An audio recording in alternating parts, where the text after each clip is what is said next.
നമസ്കാരം, ഞാൻ Rosemary Antony, consultant psychologist.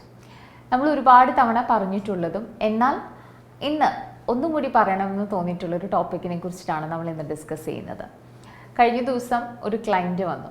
അപ്പോൾ പറഞ്ഞൊരു കാര്യമാണ്, എത്രയൊക്കെ ശ്രമിച്ചിട്ടും എന്തെല്ലാം കാര്യങ്ങൾ ചെയ്തിട്ടും എൻ്റെ റിലേഷൻഷിപ്പിൽ ഞാൻ മാത്രമാണ് ഒരു ഗിവർ, അല്ലെങ്കിൽ ഈ റിലേഷൻഷിപ്പ് അത്ര നല്ല രീതിയിൽ പോകാനായിട്ട് സാധ്യതയില്ല എന്നൊക്കെ. അപ്പോൾ നമ്മൾ ഇന്ന് ഡിസ്കസ് ചെയ്യുന്ന 10 rules for long lasting relationships എന്നുള്ളതാണ്. We live in a world where love feels fast, swipe right, instant message, quick good ബൈസ്.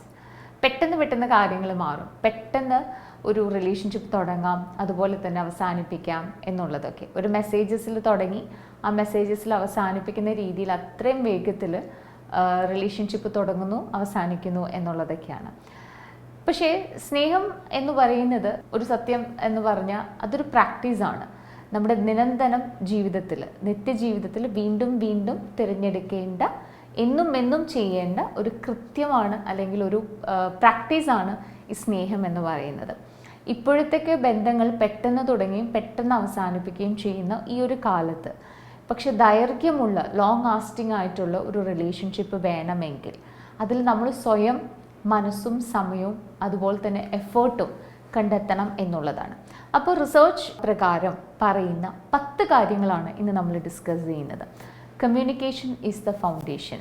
ഈ കമ്മ്യൂണിക്കേഷൻ എന്ന് പറയുമ്പോൾ പലപ്പോഴും നമ്മൾ കേൾക്കുക മാത്രമല്ല, ഒരാളെ ഡിസ്റ്റർബ്ഡ് ആക്കാതെ, അതുപോലെ തന്നെ ആ കോൺവെർസേഷൻ മുറിക്കാതെ ഒരാളെ കേൾക്കാൻ സാധിക്കുക എന്നുള്ളതാണ്.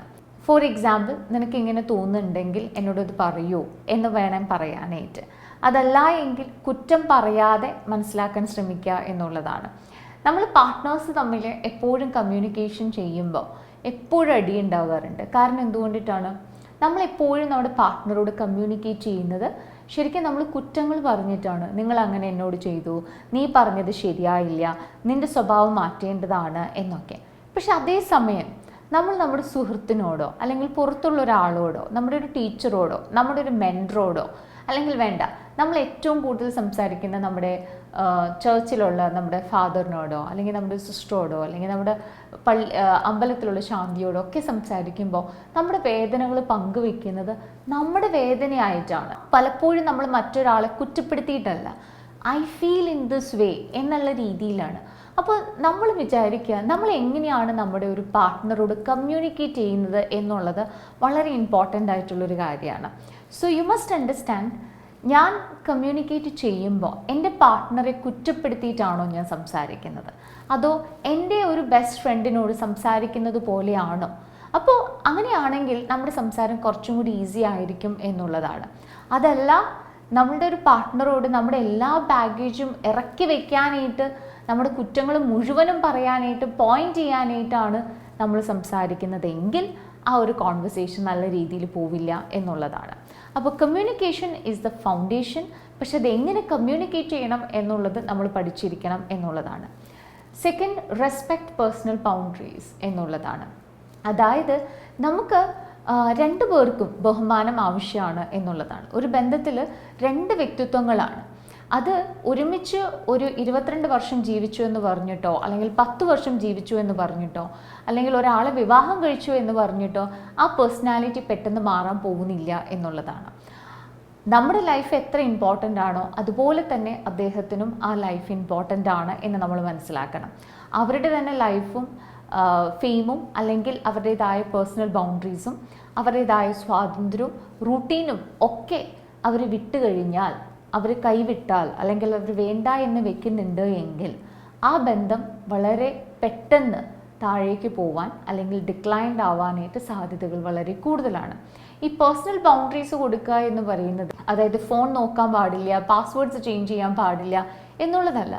ഫോർ എക്സാമ്പിൾ, അവരുടെ പാസ്റ്റിനെ കുറിച്ച് ഡിഗ് ചെയ്യുക, അവരെ ഹരാസ് ചെയ്യുക, അല്ലെങ്കിൽ അവരുടെ ചെറിയ കാര്യങ്ങളെ ചോദിച്ചറിയുക, അല്ലെങ്കിൽ അവർക്കൊരു സ്പേസ് വേണമെന്ന് പറയുമ്പോൾ എന്തിനാണ് സ്പേസ്? ചില ആളുകൾ പറയാറുണ്ട്, എനിക്ക് സ്വന്തമായിട്ടൊന്ന് വെറുതെ ഇരിക്കാൻ പോലും എൻ്റെ പാർട്ട്ണർ എന്നെ സമ്മതിക്കാറില്ല എന്നുള്ളതൊക്കെ. അപ്പോൾ പേഴ്സണൽ ബൗണ്ടറി നമ്മൾ മനസ്സിലാക്കുന്നതും കുറച്ച് വ്യത്യസ്തമാണ് എന്നെനിക്ക് തോന്നാറുണ്ട്.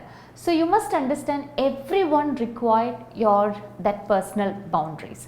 നമുക്ക് മാത്രമല്ല നമ്മുടെ പാർട്ട്ണറിനും അത് ആവശ്യമാണ് എന്നുള്ളത് നമ്മൾ മനസ്സിലാക്കണം എന്നുള്ളതാണ്.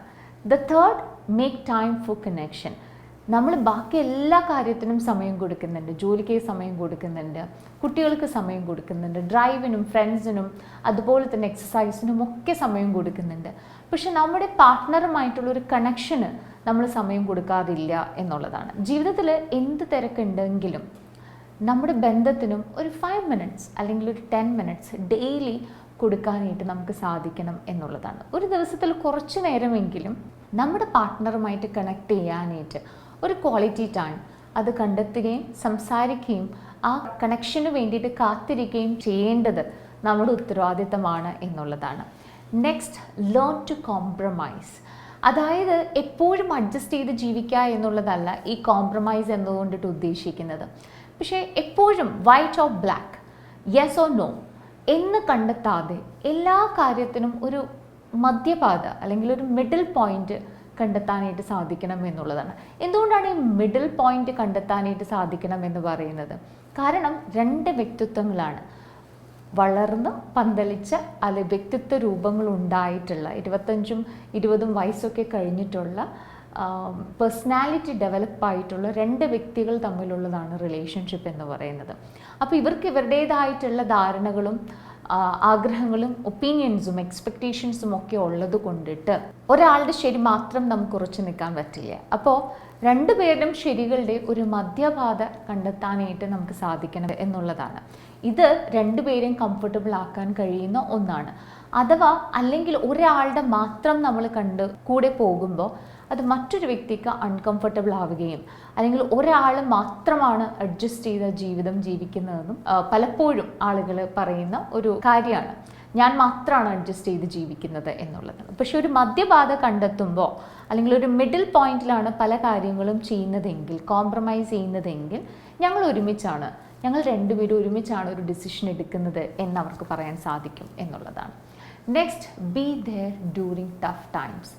കഷ്ടസമയങ്ങളിൽ കൂടെ ഇരിക്കുക എന്നുള്ളതാണ്. നിങ്ങളൊരു ലോങ് ടേം റിലേഷൻഷിപ്പിലുള്ള ഒരു വ്യക്തിയാണ് അല്ലെങ്കിൽ കൂടെയുള്ള വ്യക്തിയാണെങ്കിൽ പോലും നമ്മുടെ ഒരു പാർട്ട്ണർ ജോലി സ്ഥലങ്ങളിലോ അല്ലെങ്കിൽ മാനസികമായിട്ടോ അല്ലെങ്കിൽ അവരുടെ കുടുംബ പ്രശ്നങ്ങളിലോ അവരുടേതായ സ്വന്തം ഫാമിലിയിലോ എന്തെങ്കിലും തരത്തിലുള്ള പ്രശ്നങ്ങൾ പോകുമ്പോൾ നമ്മളോട് പങ്കുവെക്കാനായിട്ട് കഴിയുന്നില്ല എങ്കിൽ പോലും നമുക്ക് ആ പ്രശ്നങ്ങൾ പരിഹരിക്കാനായിട്ട് സാധിക്കുന്നില്ല എങ്കിലും അവരുടെ കൂടെ ആയിരിക്കുക എന്നുള്ളത് വളരെ ഇമ്പോർട്ടൻ്റ് ആയിട്ടുള്ളൊരു കാര്യമാണ്. നിങ്ങൾ ഒറ്റയ്ക്കല്ല, I am there for you, I am here to support you എന്നുള്ള രീതിയിൽ അവരെ തോന്നിപ്പിക്കുന്ന വിധം ആ പ്രസൻസ് ഫീൽ ചെയ്യിപ്പിക്കാനായിട്ട് നമുക്ക് സാധിക്കണം എന്നുള്ളതാണ്. Next, keep the laughter alive. എപ്പോഴും ഒരു ചിരിയും കളിയും ഒക്കെ നമ്മുടെ ബന്ധത്തിൻ്റെ ഭാഗമായിരിക്കണം. ചിലപ്പോൾ നമ്മൾ വലിയൊരു കോമഡി പറയാനോ തമാശകൾ പറയാനോ ഒക്കെ നമുക്ക് സാധിക്കില്ല എന്നുള്ളതാണ്. പക്ഷേ ചിലപ്പോൾ നല്ലൊരു കോമഡി ആസ്വദിക്കാനോ അല്ലെങ്കിൽ അത്തരത്തിലുള്ള ചിലപ്പോൾ റീൽസ് അയക്കാനോ അല്ലെങ്കിൽ മെസ്സേജസ് അയക്കാനോ അല്ലെങ്കിൽ അത്തരത്തിലുള്ള സിനിമകൾ ഒരുമിച്ചിരുന്ന് കാണാനോ അല്ലെങ്കിൽ കോമഡികൾ കണ്ടത് ഷെയർ ചെയ്യാനോ പറയാനോ അല്ലെങ്കിൽ വല്ല റൈറ്റപ്പ് ഷെയർ ചെയ്യാനോ ഒക്കെ നമുക്ക് സാധിക്കണം എന്നുള്ളതാണ്. അല്ലാതെ നമുക്കൊരു ചിരിക്കാതെ വലിയ വലിയ സീരിയസ് ആയിട്ടുള്ള കാര്യങ്ങൾ മാത്രം ഡിസ്കസ് ചെയ്തിട്ടുണ്ട് എങ്കിൽ റിലേഷൻഷിപ്പിൽ ഒരു അലൈവ്നെസ് തോന്നിക്കില്ല എന്നുള്ളതാണ്. Next, accept change. അതായത് നമ്മൾക്ക് എല്ലാവർക്കും മറ്റൊരാളെ മോശമാക്കാനോ കുറ്റപ്പെടുത്താനോ വേണ്ട. മനുഷ്യർ വളരുന്നവരാണ്, എപ്പോഴും മാറിക്കൊണ്ടിരിക്കുന്ന ആളുകളാണ്. അപ്പോൾ തമ്മിൽ അകലം കൂടുമോ എന്ന പേടി വേണ്ട. ചിലപ്പോൾ നമ്മളുടെ ആ മാറ്റങ്ങളൊക്കെ ചിലപ്പോൾ നമ്മൾ ഒന്നും കൂടി അടുപ്പിക്കാനായിട്ടുള്ള സാധ്യതകളുണ്ട്. അപ്പോൾ നമ്മുടെ പാർട്ട്ണറിനുണ്ടാകുന്ന ചില ചേഞ്ചസ് അക്സെപ്റ്റ് ചെയ്യാനും കൂടി നമുക്ക് സാധിക്കണം എന്നുള്ളതാണ്. അപ്പോൾ അതിന് വേണ്ടിയിട്ട് നമുക്കൊരു തുറവിയുള്ള ഒരു മനോഭാവം ഉണ്ടായിരിക്കണം എന്നുള്ളതാണ്. Next, trust is build daily. വിശ്വാസം എന്ന് പറയുന്നൊരു കാര്യം പെട്ടെന്നുണ്ടാകുന്നൊരു കാര്യമല്ല. ദൈനംദിനം നമ്മൾ കാണിക്കുന്ന സത്യവും കൺസിസ്റ്റൻസിയുമാണ് വിശ്വാസം ഉയർത്തുന്നത്. ഉറപ്പില്ലായ്മ ഉണ്ടാകുമ്പോൾ നമ്മുടെ പാർട്ട്ണറെ നമുക്ക് റിലൈ ചെയ്യാൻ പറ്റില്ല എന്ന് തോന്നുമ്പോൾ അത് നേരത്തെ തന്നെ സംസാരിക്കുക. This is what I feel അല്ലെങ്കിൽ I am not feeling comfortable എന്ന് നമുക്ക് തുറന്ന് പറയാനായിട്ട് സാധിക്കണം എന്നുള്ളതാണ്. Next, silence is also love. പലപ്പോഴും നമ്മുടെ പാർട്ട്ണർ ഒന്ന് സൈലൻ്റ് ആയിട്ട് ഇരിക്കുമ്പോൾ അത് അക്സെപ്റ്റ് ചെയ്യാൻ ബുദ്ധിമുട്ടുള്ള പാർട്ട്നേഴ്സ് ഉണ്ട്. മിണ്ടാതിരിക്കാൻ കഴിയുന്ന സ്നേഹം ചിലപ്പോൾ ഒക്കെ നല്ലതാണ്. ചില പ്രശ്നങ്ങൾ ഉണ്ടാകുമ്പോൾ നിശബ്ദമായിട്ടിരിക്കുന്നതും it's a form of love. പ്രതിസന്ധികളില്ലാതെ ചില സമയങ്ങളിലൊക്കെ സ്വയം കംഫർട്ടാകാനായിട്ട്, ചില സ്നേഹബന്ധങ്ങൾ നിലനിർത്താനായിട്ട് ചില നിശബ്ദതയിൽ പോകുന്ന ചില വ്യക്തികളുണ്ട്. പക്ഷെ നമ്മുടെ പാർട്ട്ണറിന് അത് ബുദ്ധിമുട്ടുണ്ടാകുന്നുണ്ട് എങ്കിൽ അത് നമുക്ക് പറയാം, ഞാൻ നിശബ്ദതയിലേക്ക് പോകുന്നത് ഈ ഒരു ദേഷ്യം കുറയ്ക്കാനായിട്ടാണ്, അല്ലെങ്കിൽ ഞാനിത് കഴിയുമ്പോൾ തിരിച്ചെത്താം എന്നുള്ളതൊക്കെ. അപ്പോൾ ചില സമയങ്ങളിൽ സൈലൻസ് ഇസ് ഓൾസോ ലവ് എന്ന് നമ്മൾക്ക് മനസ്സിലാക്കണം എന്നുള്ളതാണ്. Next, don't go to bed angry. ഒരു പ്രശ്നം ഉണ്ടായിട്ടുണ്ടെങ്കിൽ അതേ ദേഷ്യത്തിൽ നമ്മൾ അന്നത്തെ ദിവസം കിടന്നുറങ്ങാൻ പോകരുത് എന്നുള്ളതാണ്. ചിലപ്പോൾ ആ ഒരു പ്രശ്നം നമുക്കന്ന് സോൾവ് ചെയ്യാൻ പറ്റില്ല എന്നുള്ളത്, ചിലപ്പോൾ നമുക്ക് എല്ലാ ദിവസവും നമ്മുടെ എല്ലാ പ്രശ്നങ്ങളും സോൾവ് ചെയ്തിട്ട് നമുക്ക് കിടന്നുറങ്ങാൻ പറ്റില്ല. ബട്ട് അന്നത്തെ ഒരു ദിവസം ഒരു എത്ര വലിയ പ്രശ്നമാണെങ്കിലും നമ്മുടെ കൂടെ കിടന്നുറങ്ങുന്ന ആ പാർട്ട്ണറോട് ഇറ്റ് ഹാപ്പൻഡ്, നമ്മളിത് നാളെ ഡിസ്കസ് ചെയ്യുന്നതായിരിക്കും, അല്ലെങ്കിൽ നമ്മളിത് ഒരുമിച്ച് സോൾവ് ചെയ്യാം എന്ന് പറഞ്ഞ് നമുക്കൊന്ന് ഒരു ഹോപ്പ്ഫുൾ മൈൻഡിലൂടെ നമുക്ക് കിടന്നുറങ്ങാനായിട്ട് സാധിക്കണം എന്നുള്ളതാണ്. പ്രശ്നങ്ങൾ അനാവശ്യമായിട്ട് നീളുമ്പോൾ മനസ്സിൽ വളരെയധികം ഒരു തളർച്ച വരാം. അതിനാൽ അത്തരം ചിന്തകളായിരിക്കും നമ്മൾ ഉറങ്ങുന്നതിന് മുമ്പ് ചിന്തിക്കുന്നുണ്ടെങ്കിൽ അത്തരം ആയിട്ടുള്ള ചിന്തകളും ഫീലിങ്സും ഒക്കെ ആയിരിക്കാം പിന്നെ ഉറക്കത്തിലുടനീളം നമ്മൾ കൊണ്ടു നടക്കുന്നതും. രാവിലെ എഴുന്നേൽക്കുമ്പോഴും പിന്നെ നമ്മുടെ ചിന്തകളും അതിനനുസരിച്ചിട്ടായിരിക്കും എന്നുള്ളതാണ്. സോ ഒരു ദിവസം അവസാനിക്കുമ്പോൾ എന്തെങ്കിലും തരത്തിലുള്ളൊരു പ്രശ്നങ്ങളുണ്ട് എങ്കിൽ ഇത് നമ്മൾ സോൾവ് ചെയ്യുന്നതായിരിക്കും. Just pose this. അല്ലെങ്കിൽ സോൾവ് ചെയ്യാൻ പറ്റുന്ന കാര്യമാണെങ്കിൽ അന്ന് തന്നെ സോൾവ് ചെയ്യാനായിട്ട് നമുക്ക് സാധിക്കണം എന്നുള്ളതാണ്. സ്നേഹം ഓരോ ദിവസവും നമ്മൾ തിരഞ്ഞെടുക്കേണ്ട ഒന്നാണ്. അത് പെട്ടെന്നൊരു ദിവസം ഉണ്ടാവുന്നതല്ല. ഒരു കണക്ഷൻ വളർത്താനും സംരക്ഷിക്കാനും നമ്മളാണ് തയ്യാറാകേണ്ടത്. ഓരോ ബന്ധത്തിനും അതിൻ്റെ യുക്തിയും ശൈലിയും വേറെ തന്നെയായിരിക്കും. പക്ഷേ ഇത്തരം കാര്യങ്ങൾ ചെയ്യുന്നതിലൂടെ നമുക്ക് ഒരു പരിധി വരെ നമ്മുടെ റിലേഷൻഷിപ്പ് നമുക്ക് സ്ട്രോങ് ആയിട്ട് വയ്ക്കാൻ സാധിക്കും എന്നുള്ളതാണ്. നന്ദി, നമസ്കാരം.